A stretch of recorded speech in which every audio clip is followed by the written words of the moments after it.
Welcome to Face the Analyst. I am your host, Jay Taylor, and I'm really pleased to have with me today Kim Harris. She's the President and CEO of Midlands Minerals Corporation, as well as Tom Nealons, who is the Vice President of Explorations of Midlands Minerals. Welcome both of you to Face the Analyst. Thank you, Jay. Thank you, Jay. Really good to have you. Kim, you and I have spoken many times before. I'm somewhat familiar with your company. Your primary project is in Ghana, actually, and I think you have some other projects there as well. Tom, you're new to the company. I think you've just recently joined. Just recently? How recently? November 11th. Well, it's really good to meet you as well. Let's start out by asking, your flagship property is called the Cyan, I believe. Kim, would you tell us a little bit about that? This is a former producing mine, I believe. Can you just talk about the history of the Cyan, perhaps? Midlands' flagship property is Cyan. We actually call it Cyan Praso because there's a neighboring project that is contiguous that we also own, and the two are joined at the hip, so to speak. Cyan is a past producer. It's got about just under 600,000 ounces right now in a resource on the project. It has all the infrastructure in place. We have a mill, an existing CIL mill there, that can be renovated, refurbished for a price. We've already done a scoping study on the mill to see how long it would take us to get that up and running, and we've got a 6-month time frame on that. Cyan has a 30-year mining lease, and all the villages were relocated by the previous owners, which takes away a huge risk from us, and also makes the project very, very attractive. So taking it back into production would really be at a grossly discounted price because of all the things that are already in place. The power is there, the transformer is right on the property. We have water, all the sewage is in there, the buildings, sewage treatment plants are there, water. We have all the buildings in place, and people as well, skilled people that were working for the previous owners. So Cyan is a fantastic project, a lot of potential, with 600,000 ounces and counting. More drilling has happened since the numbers were calculated in September. And we believe it's a multi-million ounce deposit on Cyan Praso. Now, I understand you have had a scoping study, so you do know something about the economics of the prospect, of the project. Could you give our viewers a sense of what the economics might be, what cost per ounce might be? I know that it will be subject to further studies, probably a feasibility study before you go back into production, but just to give our viewers some sense of what the economics might be for the project. The previous owners, Cyan Goldfields, were operating the mine and mining, open pit mining from 2000 to about 2003, the end of 2003. We took over the property in 2006 in October. And during the time that they were producing, they were recovering 93% at an average grade of 2.3 grams per ton from their production. And the cash cost for producing an ounce was $250. The plant was manual for the most part. It was labor intensive.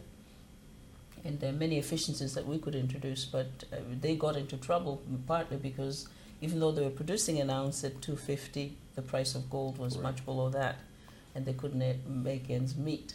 So in our case, I would think that with all the changes that we would make, that have been recommended by the engineers who did the scoping study on the plant, the CIL plant, we likely would be looking at somewhere between $400 to $450 an ounce, which would be more or less standard with comparable operations in Ghana. Okay, now that will of course be subject to further studies, and you know, life continues to change, costs continue to change, so we want our viewers to be aware of that number could change, and it's not cast in stone but subject to further work. I think you've said that you need to have perhaps 1 million ounces to get into production. You need to be able to count 1 million ounces in a 4301 resource. When do you expect you might be able to get there, to get to that threshold? Well, 1 million ounces, we're using 1 million ounces because we want to have a viable operation. We've had a lot of people talking about production on Cyan because all the other pieces are there. And it's just really, we've got the resource, we've got all the other pieces that we need to get into production. The issue here that I see is if you're going to go that far and make that huge investment, even though it's not dilutive to shareholders because it's project financing, you still need to know that you have sufficient resources to give that mine a life of, say, 5-10 years or something beyond that. So that's why it's important for us to get that resource to back up the operation. All right. Tom, I would like to ask you, perhaps, could you speak to the upside potential, the exploration potential? Kim just mentioned that Midlands feels it could be a multi-million ounce project. Could you talk a little bit about the exploration geology? We have around 600,000 ounces, Kim, you said, from a certain portion of that project. Could you talk to the potential, perhaps the strike length or the size of the drill targets that you might be looking at? Yeah. We have a lot of prospects to the south of Asasi prospect, and they have a few drill holes in them, and they have never had the attention that they need. And this is so as a result of the complexity of the structure. Right now we're doing more infill soil sampling at 100-meter line spacing to get better understanding of the structure. But we're looking at, I think, easily getting that extra 400,000 ounces because we have a lot of present targets that have been drilled. And before we started this interview, we were just chatting a bit, and you talked about, in your view, you think it's likely that 1 million ounces exists there now with a different interpretation of the model. Could you talk to our viewers about that?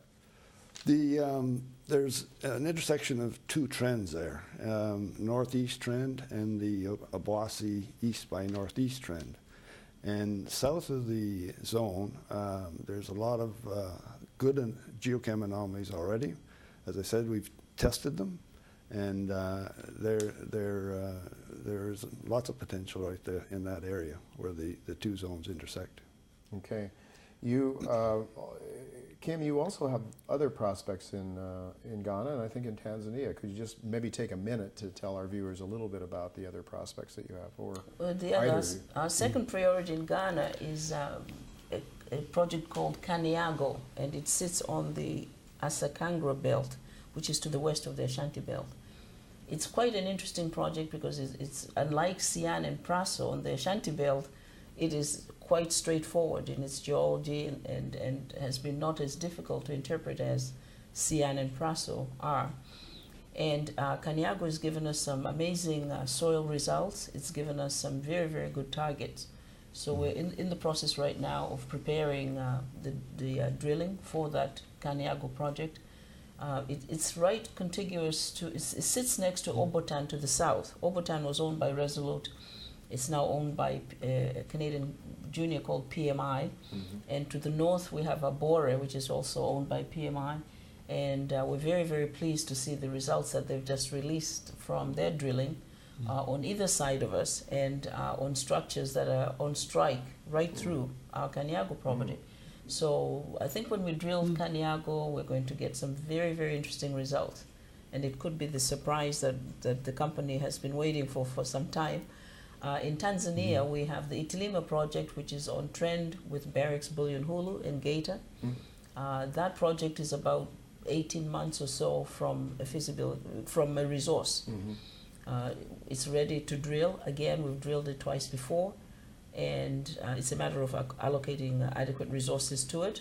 We've also acquired some new projects in Tanzania that are on strike with Canaco's new discovery in Tanzania, which is getting everyone very, very excited.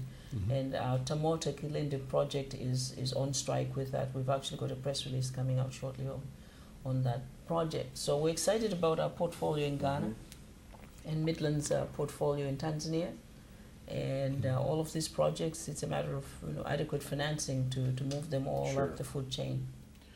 Sure. Well, it sounds like you have a lot of very exciting prospects, Tom. Have you been on the properties, on some of these other properties? I know you just recently joined the company. Are you familiar with the geology on these that Kim just talked about? Yes, I spent a month at Sian while we were drilling, and they're quite interesting. The model is porphyry in structurally controlled environment, and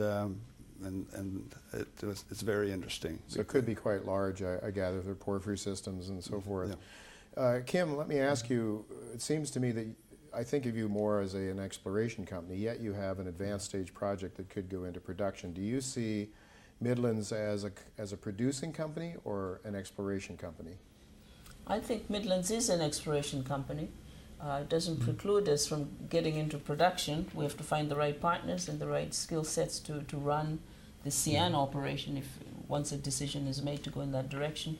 The vision that we have for the company is that the exploration part of Midlands continues exactly as it is doing, which is finding more ounces. We believe it's a multi-million ounce deposit, so finding a million on CN only just allows us to get thinking about production. It wouldn't be stopping our exploration activities. We would still keep going.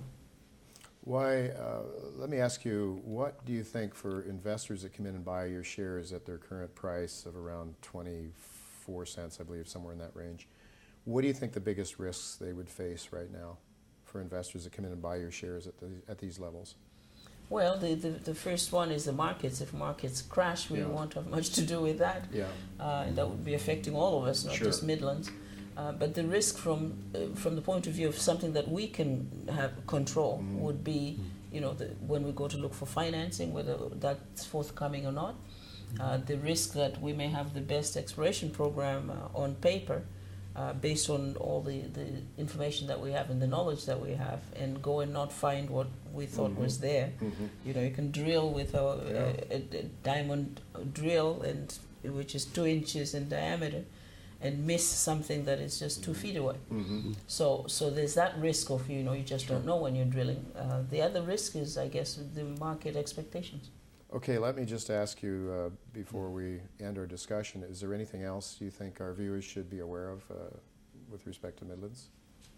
I think our viewers should be aware of that Midlands is one of the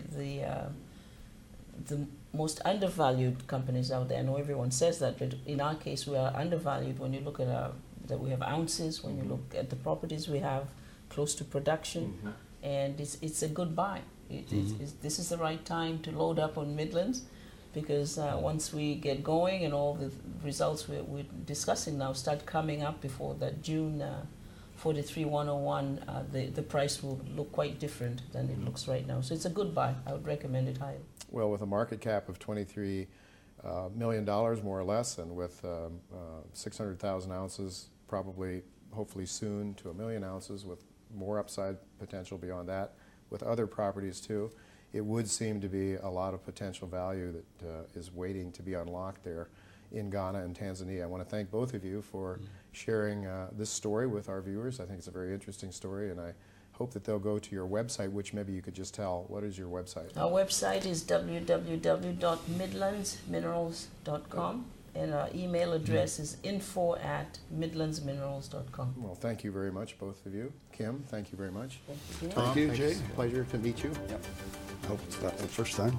Best of luck to you. Thank you.